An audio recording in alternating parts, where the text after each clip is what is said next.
Alrighty, let's bring back the Friday furry visual novel Let's Tries. Good misspeak 5 seconds of the video. If you want to know the process for selecting today's video game for the video, I just put out a tweet saying which furry visual novel I'm playing this week, and then I just googled some of the replies on Twitter and Blue Sky until I saw one that seemed neat. And this one looks neat, and Windows thinks it's a virus. Windows is very afraid of this. There we go. Windows thinks this game is scary. This one's Cienie, if that's how you pronounce that. I'm not confident. A classic detective investigation about a deceitful stay-at-home husband who's been cheating on his poor, hard-working wife has finally reached its conclusion. We've caught him red-handed, thanks to Tom's help. Alas, I can't say it was a pleasant case to work on, but it's one of those small, doable cases that we both need at the moment to boost our spirits. It was a good idea to assign Tom to take these pictures. That kid has a knack for getting himself into deep waters, so might as well channel that into something productive. Still, given what's been happening in this town recently, it's becoming a risky job for him. I pull out the keys from my pocket, sliding it into the door's keyhole into my office.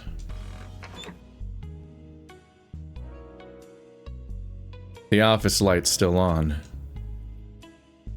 Tom? The office looks tidier than usual.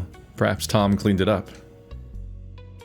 Still, whenever he cleans up, he tends to leave office items in very odd places.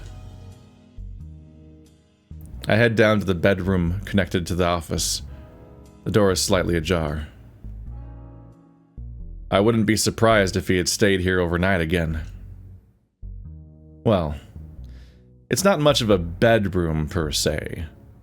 There are only some really old wooden shelves and a trusty couch where I usually sleep. I take off my jacket and toss it onto the couch. The room is in a perpetual mess, but that's fine, because I've made a mental map of where everything's supposed to be. For instance, these files that Tom was tasked with sorting out today. Even at a quick glance, I can tell the most recent ones are missing. Oh no. I do like the little portrait. It's a nice little detail there. It just looks nice in general, actually. The painted background, the readable little dude. So I'm guessing Tom ran off with a file to try to solve it himself or something. Tom had been spending a lot of time poring over those. Maybe they're in the office. Sitting down behind the desk, I look through the pile to make sure the files aren't there.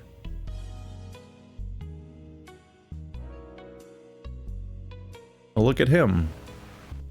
Why? Oop, did I cut off the radio sound with that? Got a full painting CG.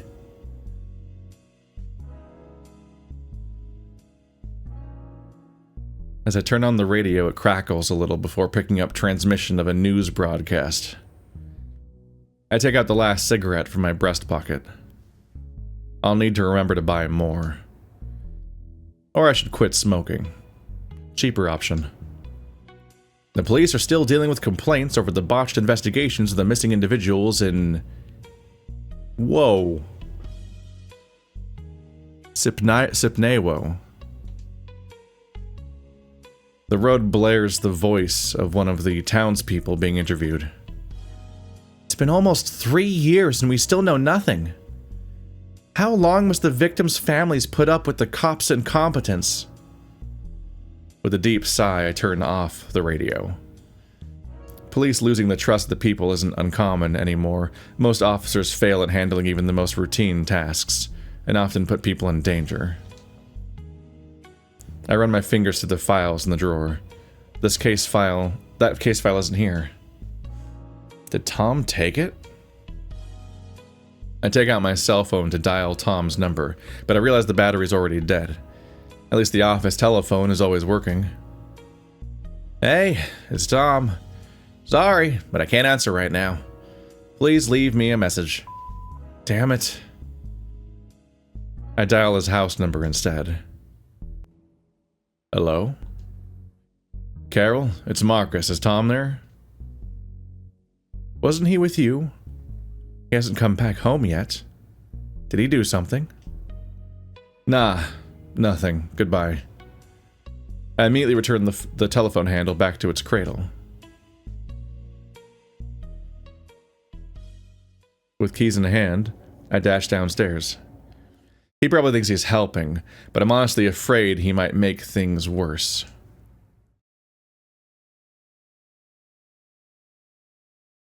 Little smoking hand in the corner. Sort of heavy use of the kind of cutout / posterize filter you see here and there, but then you have drawn stuff over it. And then that's a filter that's pretty common in visual novels. There's some interesting stuff going on though, where I did pick up on little details, like in The Office, they had to add a light halo around the lamp after putting on the filter, so it overlaps the cutout effect, because it would actually look really strange if you put the light halo on first. Might be doable. It would have to be pretty strong and maybe stylized. You'd probably be better off drawing, like painting on a certain circle of light pattern, probably with a few different layers, and then filtering that if you wanted to try to make it cohesive. But instead they have the kind of what's happening there on the left, where you have a light gradient that's emitting out of a source of light, and kind of overlapping that with everything else, because otherwise it's hard to mix with the style. I head out of the building and hop into my car. Within moments, I'm speeding through the familiar streets of this seemingly tranquil town.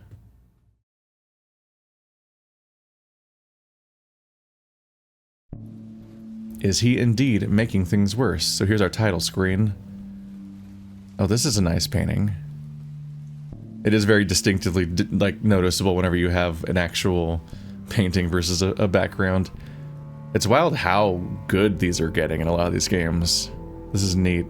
I like to see these street light scenes in these games. Takes me back to like the like Civet Strange's CG that shows up in Jenna's Route of Echo. It's just a very nice, haunting little moment to paint. Looks better painted than in real life, honestly. It's like it just leans, it gives itself well to that situation. My boots are now drenched, with the streets full of deep puddles in this rain, but I'm not gonna budge. I keep peeking over to the corner of the wall, waiting. The bull's in there. Trying to reassure myself, as all I can do now is wait. This is the place.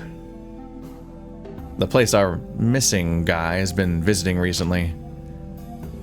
He'd been missing for a month, according to the file. Eventually, he came back and started acting strange, his mother told Markus, only to then disappear again.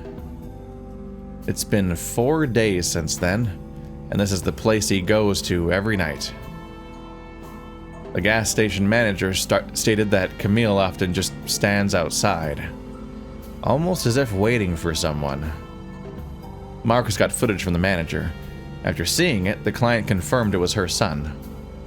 The real question is, of all disappearance cases, why is he the only one that came back? I mean, if someone wanted to vanish, then wouldn't be strolling around nonchalantly.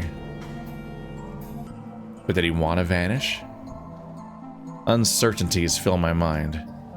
I need to stay focused. With a deep breath, I try to quell my impatience. This persistent rain is wearing me down. Tempting as it is to check the time on my phone, I know it only heightened my frustration. My frigid and damp paws struggle to even hold the camera properly. It almost slips out of them. Damn it! But then, the wind chime sings. I rub the rainwater from my brows, trying to focus on the figure leaving the gas station. It's him. I spot his horns first, which match the ones in the pictures. There aren't that many bulls living in this town. It's definitely him. I snap a picture just in case. Keeping a safe distance to avoid being spotted, I start following him.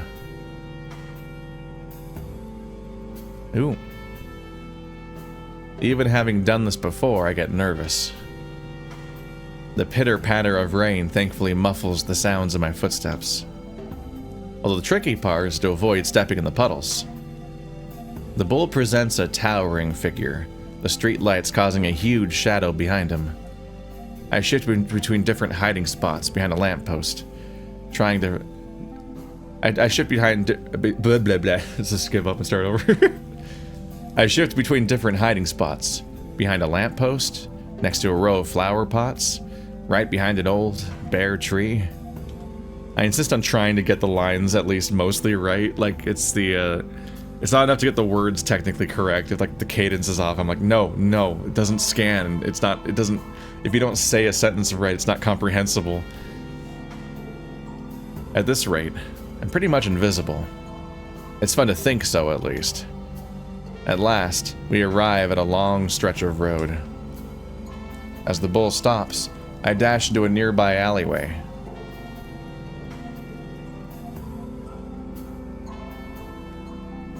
But he starts walking again, only to stop a couple blocks down the street once more.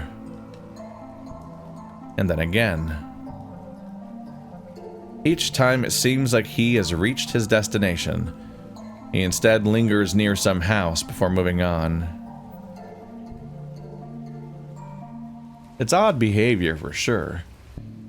Maybe this is what his mother meant. Or is he on to me?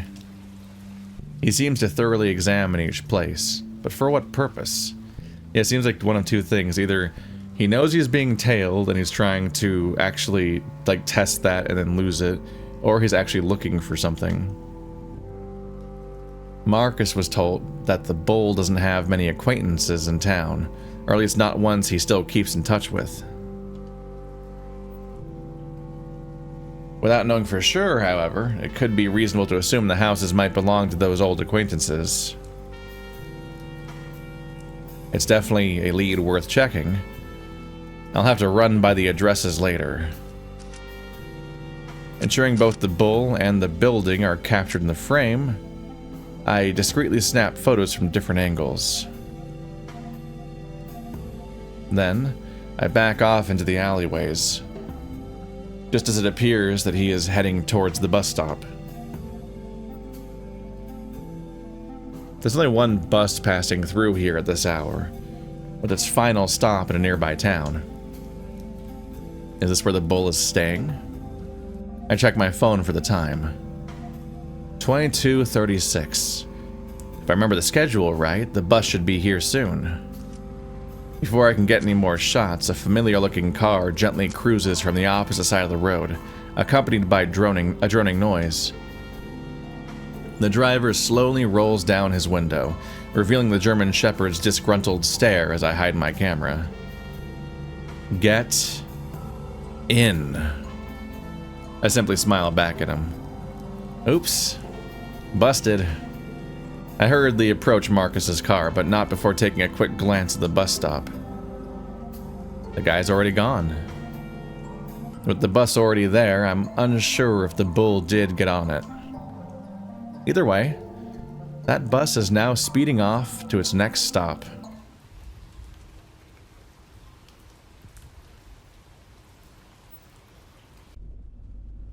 The mood is quiet, except for the occasional roar of the car engine when Markus presses the pedal. The raindrops falling into the windshield sound almost like the static noise you hear on TV.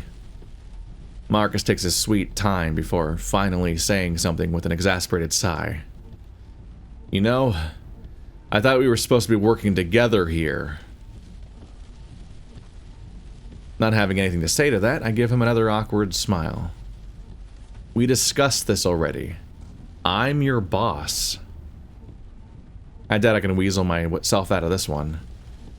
Hey, I'm sorry, alright?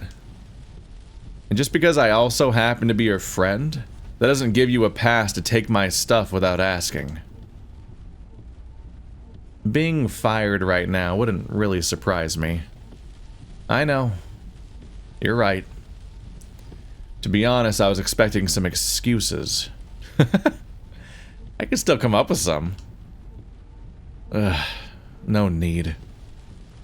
You have them with you? The files? Yeah, in the bag. You didn't get them wet, did you? Markus focuses on the road while holding a cigarette between his fingers. He occasionally puffs out smoke. Nope, they're in a plastic cover. Alright, you can drop them on the back seat. I nod, shifting around in the seat belt as I retrieve the case files from my bag. Following Markus's request, I place them in the back seat.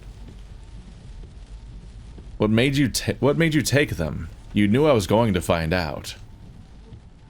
There was a phone call from the gas station shortly after you left. The manager, I think. He couldn't reach you or your cell phone. Markus reaches into his pocket, pulling out his phone. It's dead. He said that Camille was there. So, did he learn anything useful? He was acting strange when I followed him, inspecting some random houses in the neighborhood. At first I thought maybe he was hiding in one of them. The German Shepherd fumbles around with one hand as he tries to plug in his phone, his ears twitching to signal that he's still listening. But that wasn't the case. Instead, he was just snooping around. I took some pictures of him. I relay all of my observations, mentioning the addresses of the places he was inspecting. Finally, I get to Camille, walking to the bus stop. He probably got on the bus? If you mentioned it earlier, we could have followed it. It was already leaving when you came. Never mind that. I'll check the photos soon, and I'll personally handle the investigation. Alone from now on. Come on. I want to help. We already talked about this. You're supposed to do everything under my guidance, remember? That was the deal. Yes. You can't be playing detective. You don't have a license. As someone who studied law, you should know you could get a fine or jail up to 2 years. I get the idea of having lines interrupt other lines to give it a sense that an interruption happened in real time. But when you're at reading speed, you don't even get even close to how far they mean to be for the interruption, so it doesn't work from my perspective. I sigh, looking out the window. Can't see much in this heavy rain. As annoying as it is, he's right. Then you know I'm not doing this on purpose. You did good out there. Reckless, but good. Thanks.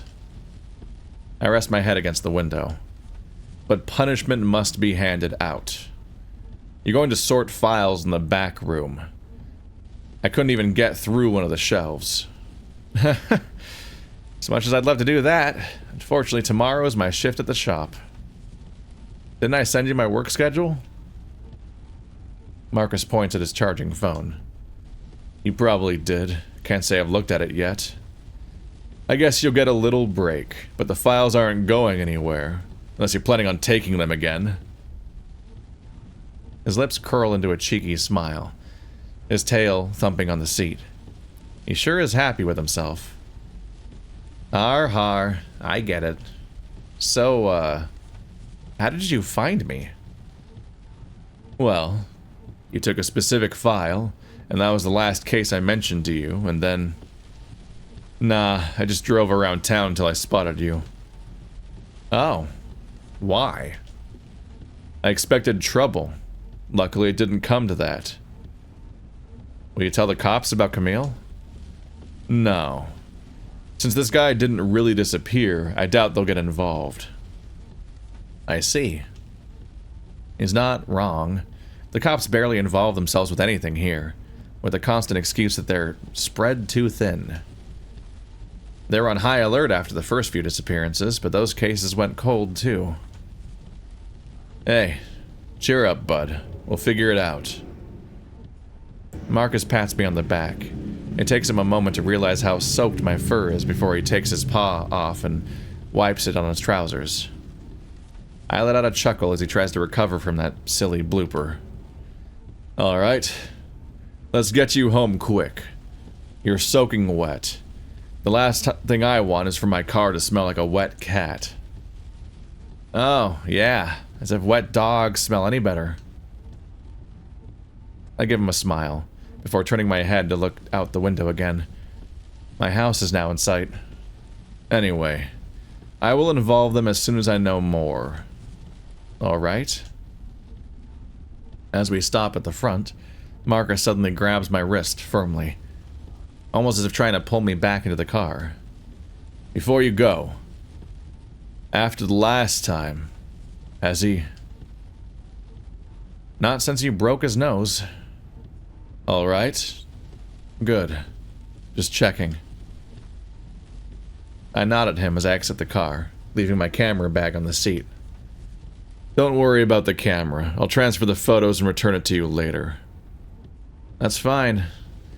See you around, boss. As the rain finally subsides, I stand there and wave at him. I guess when it comes to detectiving, I'm going to be stuck behind the desk. I was trying to place what's going on, because I was with the portrait we got of, I think it was Carol? I was like, name versus face. I was like course correcting mid-sentence what voice to give them, because I was like, I can't quite tell what they're going for, presentation-wise. And I think that's who they were talking about just now, so it sounds like they were abusive. Probably still are inherently, but acting on it less after actual consequences were doled out. Maybe a landlord or something, if not some kind of any kind of parental figure, or there's a lot of options, honestly. As I step inside, a familiar scent greets me, but it's not exactly a fragrance I long for. The air is thick with the putrid stench of alcohol, hanging heavily in every corner of the house. I lock the front door. The TV is still on, broadcasting a live football match. It's the World Cup qualifier, Poland versus Kazakhstan. I briefly wonder who will win, but I'm not about to stay to find out. Dad, an oversized and lethargic old cat, is passed out on the couch in front of the TV. That tracks. Given that, he's also working part-time at a shop, so he's got to be young. I reach out and switch it off, silencing the constant stream of noise that serves as a backdrop to our lives. An empty can of beer and a half-empty bottle of vodka lie on the table next to him. There are at least 3 more cans on the floor. This isn't the first time I've seen him like this. Won't be the last either. I simply ignore the mess and head upstairs. With each step I take on the creaky wooden stairs, I'm conscious of the need to tread lightly so as not to disturb the slumbering beast downstairs. Maybe I should have left the TV on. Superheroes. Orange Warsaw Festival 2014.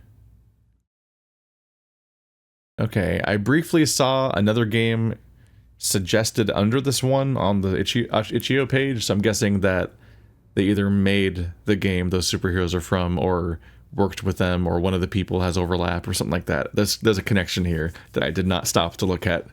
But I think at least one of those characters was the one I saw. As I enter my room and flip the light switch, a sense of relief washes over me.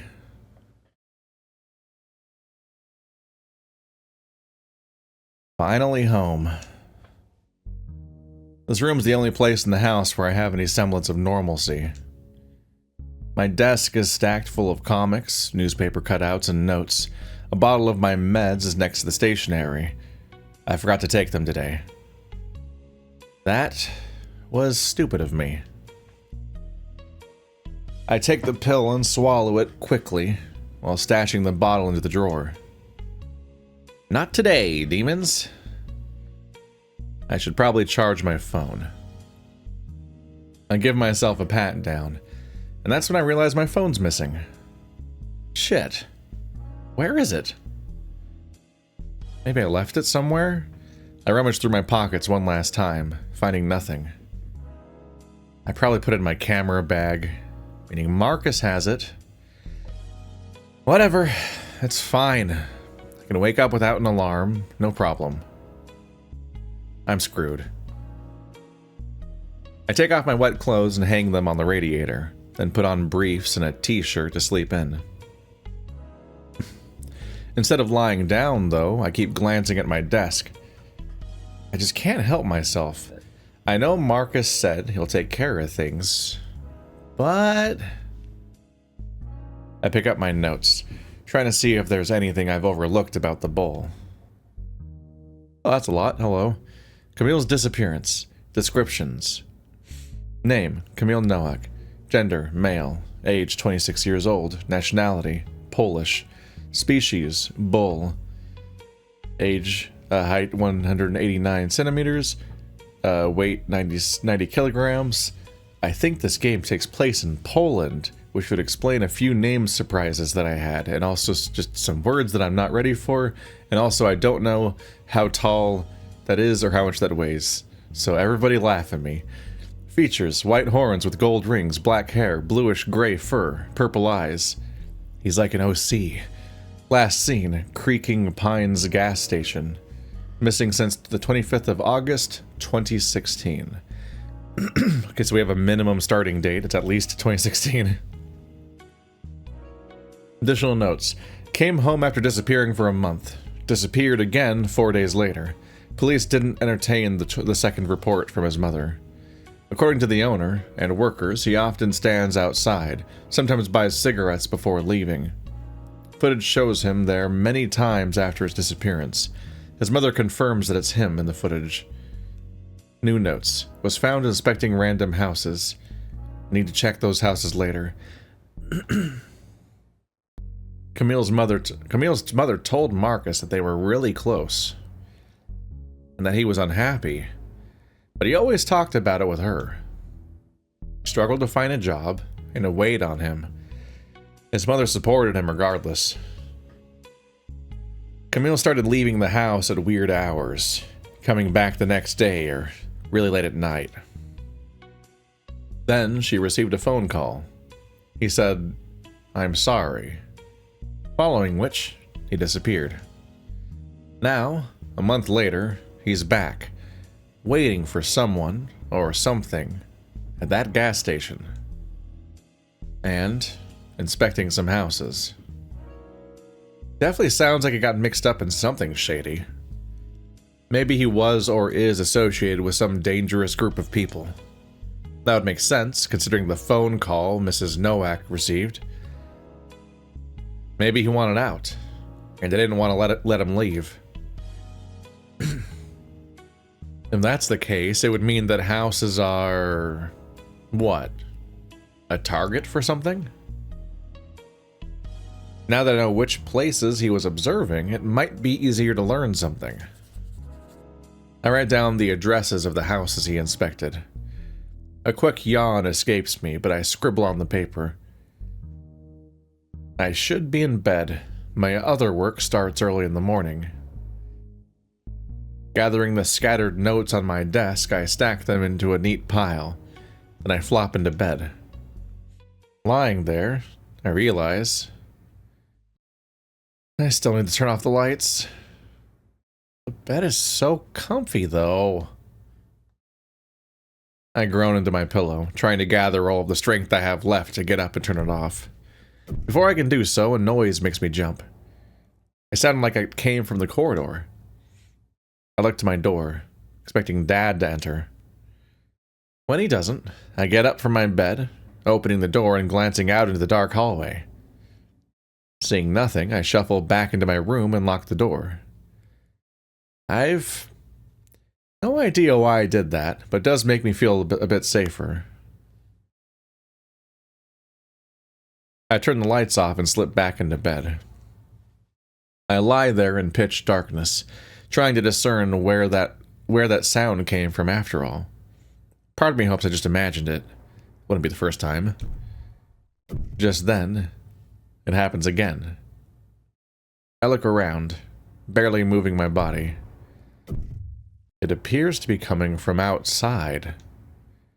I slowly get up and approach the window. The darkness makes it hard to spot anything. Oh, hi, sir. I believe you've been spotted. So I was right about that. He's stopping weirdly because he's testing that this person's in fact following them. Because if they keep moving and stopping to the specific path that you're taking, then like, yeah, they're caught. This is a neat drawing. What's going on with it? There's like a... Huh. There's like a slight blurriness to it, but in a way that doesn't look like it was stretched. It looks instead like there's a screen over it, kind of like a retro visual, like a retro video game filter or something. Something about it seems slightly neat. Like, well, the whole thing's neat, but I'm like trying to parse why it has this very specific character that it has. It takes my eyes a bit of time to adjust, but as they do, I spot a figure standing outside. Oh, yep, there it is. Now that's what it normally looks like. In a rhythmic fashion, he kicks my wooden fence, stands still, then does it again. The horns. And clothing. Is that Camille? What the fuck? As he stands there, now motionless, I try to get a better view. He suddenly turns around, focused on the forest behind, and for a moment, it looks like he's talking to himself. A sharp pain pierces my head as the floor beneath me becomes shaky and uneven. Camille looks straight at me. The bull blurs into and out of focus. Our gazes lock. I'm completely petrified. My shoulders tighten while I hold my breath. It's too late to hide now. He knows I'm watching. He must have seen me follow him. Fuck. A part of me wants to back away from the window and go back to bed. To pretend that this is just a bad dream. But I can't. It might be my only chance to learn something. Despite all my instincts screaming at me not to do this, I open my room window. We stare at each other in silence for what feels like an eternity. In the end, I lose the staring contest and decide to speak up. Who are you? What are you doing here? Not knowing how much he knows, it's probably safer to play dumb. You shouldn't have done that. My body freezes again. His voice is hoarse, rough, as if he's just finished a marathon. While I struggle to get out a proper response, the bull keeps staring back at me. It feels like his eyes are piercing right through me. I don't know what you're doing here, but... Do you see them too? What? He doesn't respond, but keeps his gaze on me. There's only an agonizing silence. It feels like forever before he turns around and simply walks away. I want to yell after him, but I can't. All I can do is stare at his back as his form fades into the darkness.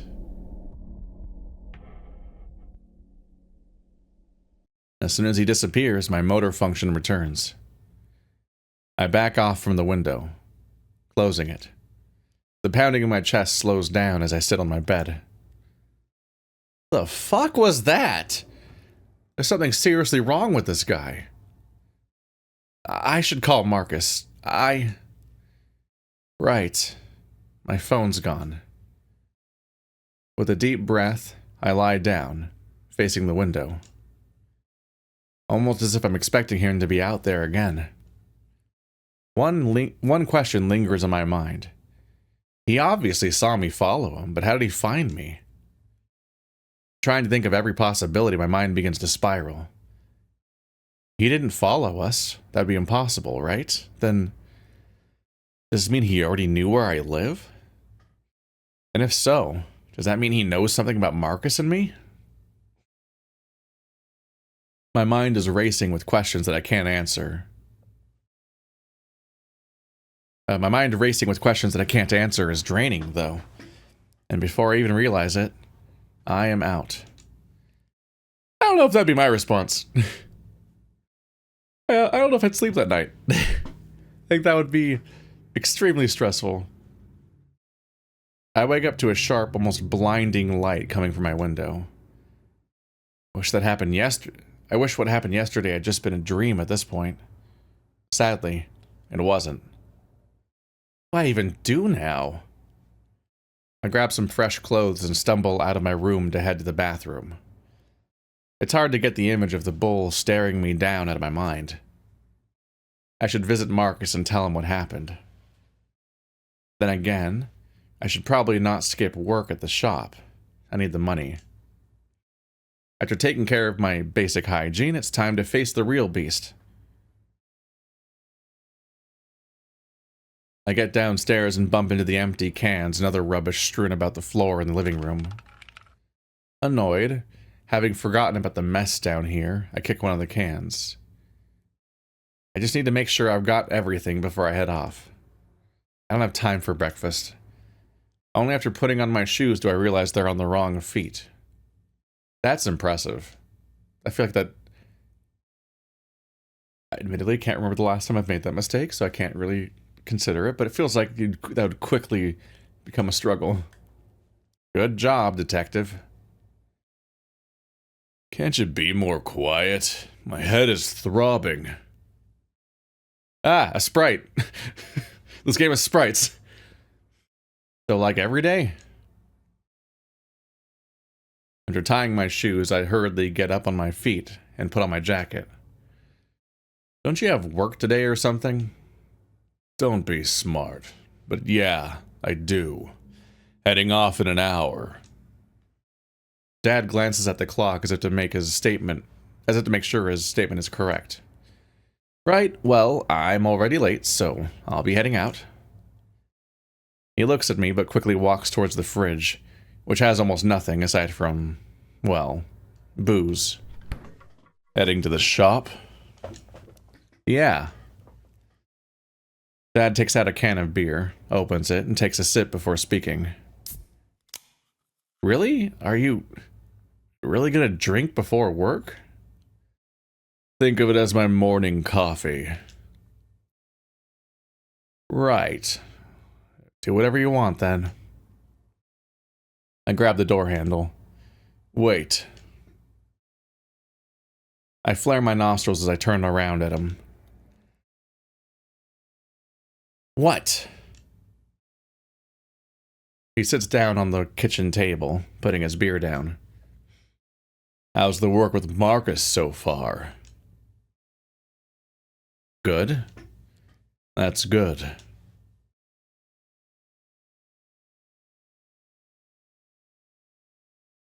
Who would have thought you'd follow in her footsteps?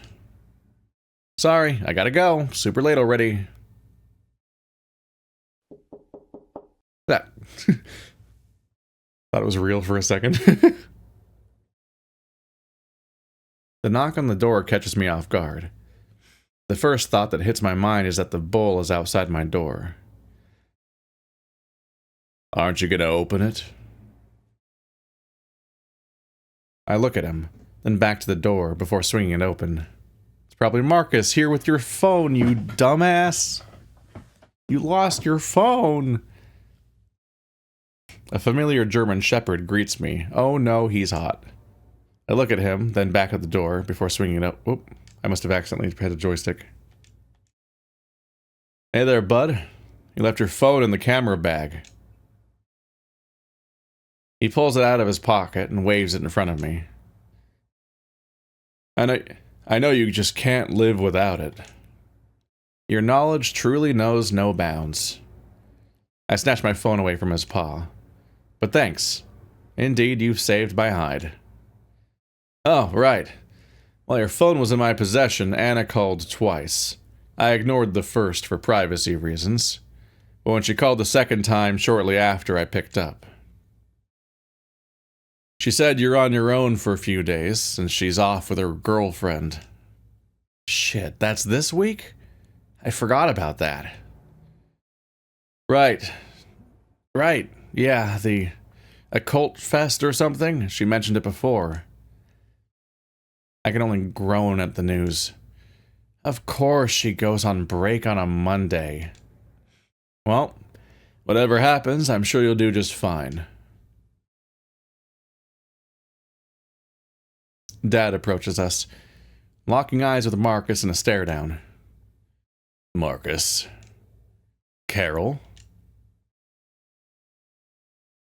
Markus and Dad may have been friends once, but not anymore. His tail's wagging. This is slowly becoming more and more of a thing. Dogs having a tail wagging animation running in visual novels. It's very funny. This is the last thing I need right now. It's too early for this. What were you two talking about? Nothing. I'm heading out. All right.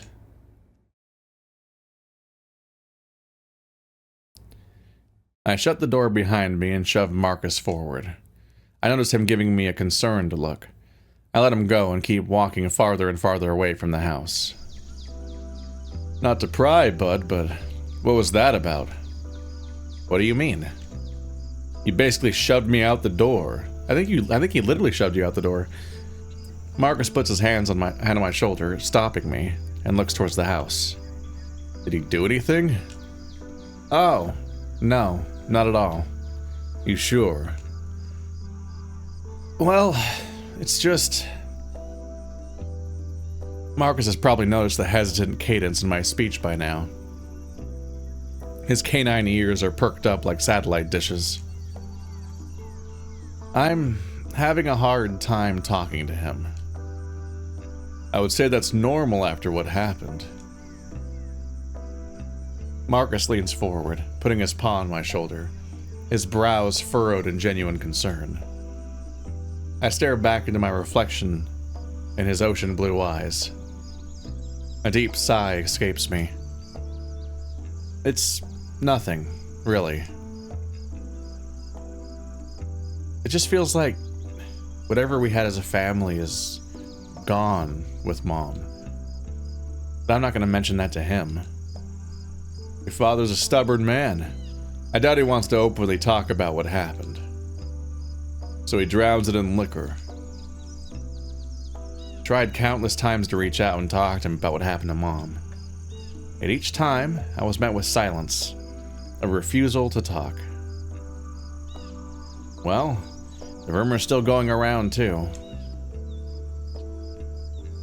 Do you believe what people are saying? I know he'd never hurt her. Listening to the neighbor's gossip about whatever might have. It's okay. Listening to the neighbor's gossip about whatever he might have done. That's not even whatever. I'm just fucking inserting that. Apparently, about whether he might have done something to Mom was hard enough. People have already made up their mind about who my father really is, even though they have it all wrong. So does the police. They've vowed nothing on him. The police aren't going to act on some rumors. Never mind. To be honest, they don't act much at all. That's true. Anyway, sorry. I didn't want to bother you with my problems today. Not a worry. If you ever need to talk, I'm all ears. Like you always are. No, let me just...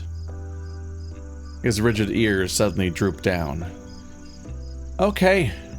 Now that just looks like you're not even paying attention. Markus lets out a chuckle, bringing a tiny smile to my face. Then I remember one important thing I've yet to mention to Markus, the nighttime visit from the bull. I feel like I'm about to be grounded from field work even more now. There's one other thing. I'll just get straight to the point. Sure, what is it? Camille was outside my house yesterday. Markus's brows wrinkle as his gaze locks with mine. He puts his hand firmly on my shoulder. Tom, that's not funny. Didn't you say he would on the bus? I said I thought he did. Clearly he didn't. Are you alright? How did he find you? What did he want? Did he say anything? Markus bombards me with questions, but then stops himself, falling silent to finally give me a chance to explain. I heard a noise outside my window, and when I looked there, I saw him. Whenever I blink for just a second, I see his vacant stare piercing through me.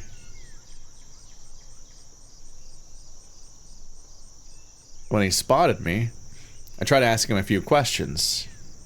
He didn't really answer any. That's concerning. He just said, "You shouldn't have done that," and asked if I could see them too. No idea what he meant. You'll have to be really careful from now on. I'll contact Igor. So, you're involving the police after all?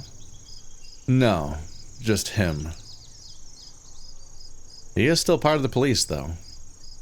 And Tom? No more investigating this. Do I make myself clear? Well, I can't say I'm surprised, but it still feels like I punched the gut. All right. I'll keep you updated. So keep your phone handy and don't leave it somewhere again. Yes, sir. I give him a smirk and a salute, trying to lighten up the mood, but his brows are still deeply furrowed. Let me drive you to work. You sure? It's pretty far from your place. It's fine. A 5-minute drive won't kill me. Well now. This has been a solid hook. I'm curious about how this is gonna turn out. Probably a decent stopping point for a little preview, because it gives this one did what a lot of visual novels desperately need to do, which is build some kind of intrigue and characterization and so on as quickly as possible. Because some games are happy to like leave you chatting in one room for like 2 hours. And you're like, okay, I know there's what you want to set up, but I need something. This one gives you something quick. So you have an investigation. You have the underdog understudy. You have them investigating this person, getting it over their head, being identified and followed to their home. Oh! So if you want to check this game out for yourself, link in the description. See you guys next time.